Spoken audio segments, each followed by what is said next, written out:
Pemirsa, masih bersama saya Syifa Aulia dalam Berita Kaltim hari ini. Kembali kami sampaikan 3 berita utama Kaltim hari ini. Sebuah minibus terjun hingga menimpa atap rumah warga di Balikpapan.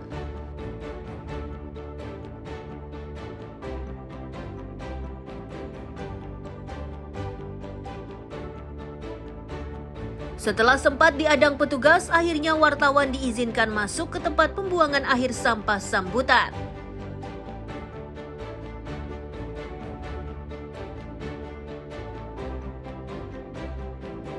Setelah terlambat hampir 6 jam dari jadwalnya, kedatangan jemaah Haji Tarakan disambut haru keluarga.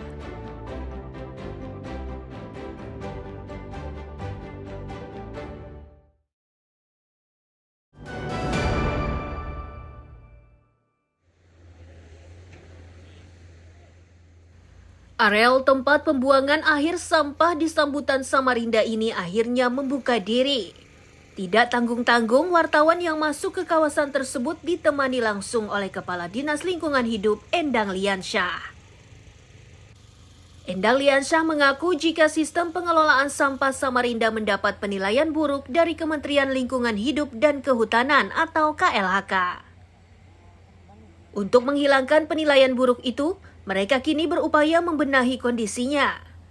Salah satu poin yang dibenahi adalah meninggalkan sistem open dumping atau sistem terbuka dan beralih ke sistem sanitasi dan sistem pemprosesan sampah terkontrol. Demi mencapai target yang diinginkan tersebut, mereka kini bekerja siang dan malam.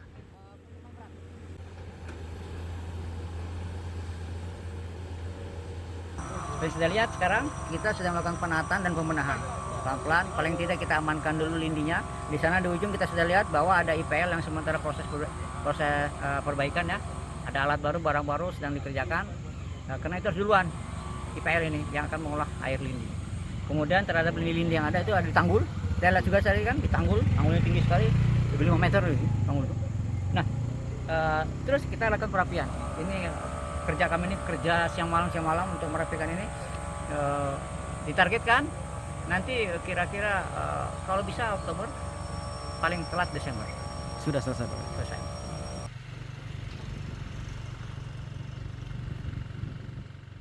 Sebelumnya, seorang petugas di Dinas Lingkungan Hidup secara tegas melarang wartawan masuk ke areal tempat pembuangan akhir sampah. Ia tetap menolak meski peliputan tersebut atas persetujuan wali kota.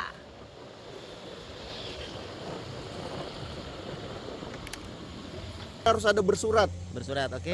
Bersurat nanti dari DLH.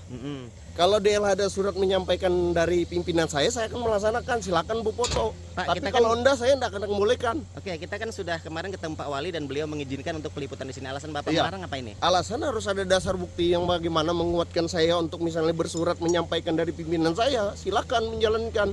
Kalau enggak ada pimpinan saya dari DLH, kepala dinas dan kepala TU, kepala UPTD, silakan. Tapi kalau enggak, saya enggak bolehkan. Biar Wali kita mengizinkan, Pak. Bapak Iya. juga.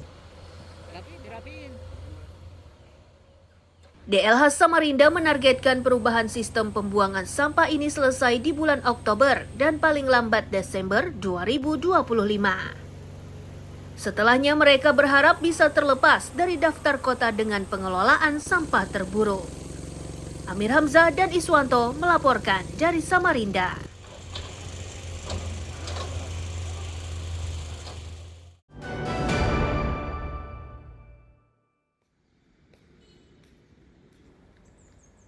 SMP Negeri 27 di Kampung Pelajar Gunung Pasir Balikpapan akan mulai dioperasikan pada tahun ajaran baru 2025-2026. Hanya saja di tahap awal ini, sekolah tersebut hanya mampu membuka 4 kelas. Itu karena Dinas Pendidikan Balikpapan masih kekurangan tenaga pengajar. Tercatat jumlah guru aktif saat ini sebanyak 7.847 guru. Dari jumlah tersebut, Disdik masih kekurangan sebanyak 900 orang guru. Untuk memenuhi kebutuhan guru di SMP Negeri 27 ini, Disdik akan meminta bantuan guru dari sekolah lain. Nantinya guru yang memberikan tambahan pelajaran akan diberikan honor khusus oleh Dinas Pendidikan.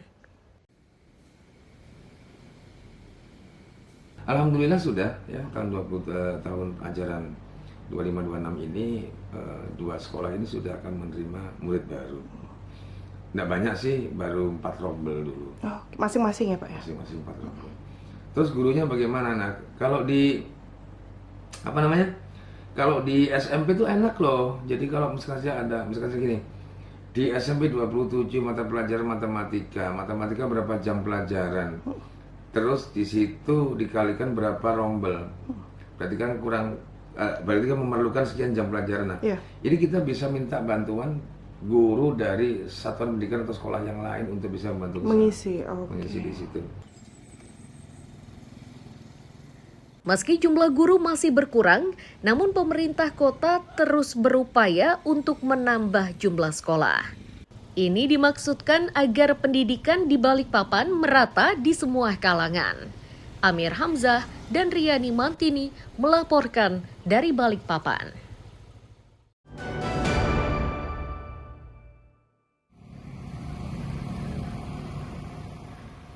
Permasalahan pipa air bocor dan rusak jadi persoalan yang dihadapi PDAM Balikpapan. Meski berbagai upaya dicoba, hanya saja persoalan ini tak mudah diatasi, sebab jumlah penduduk yang memerlukan sambungan air bersih terus meningkat. Pihak PDAM mengaku terdapat 14.000 daftar tunggu pemasangan sambungan baru. Dari jumlah tersebut masih tersisa 10.000 lagi yang belum mendapatkan layanan air bersih. Kendala lain yang dihadapi yakni terbatasnya sumber air bersih di wilayah Balikpapan. Untuk saat ini mereka hanya bisa mengandalkan dari waduk tada hujan seperti Waduk Manggar dan Waduk Teritip.